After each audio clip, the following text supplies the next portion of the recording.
నాతో పాటు ఇంకొక ఫ్రెండ్ వచ్చారు ఇక్కడికి జిమ్లోకి. తను హెయిర్ చూడండి ఎంత లాంగ్ ఉంది చూడండి, కింది వరకు ఉంది, అసలు చాలా కింది వరకు ఉంది. బాగున్నాయి కదా, చాలా మంచిగా ఉన్నాయి. Say hi. పవన్ తన మాటని కొంచెం ఇబ్బంది పడుతుంది, ముందే చెప్పింది నాతో. కానీ చూడండి, nice madam, thank you. Just మీకు చూపిద్దామని.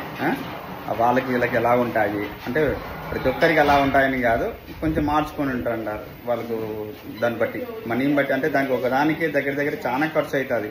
అంత ఈజీ కాదు అంత మెయింటైన్ చేయాలంటే. అంటే మామూలుగా మనకు ఉండే హెయిర్ మెయింటైన్ చేయడం అని అది నిజంగా ఉండే హెయిర్ కాదు అది. అంటే వాళ్ళు పెట్టుకున్న విగ్ లాంటిది అనమాట. అలాంటి పెట్టేదానికి ఇక్కడ దొరకవు, అవి చైనా నుంచో ఇండియా నుంచి తెచ్చుకోవాలి. సబ్స్క్రైబ్ చేయండి ప్లీజ్.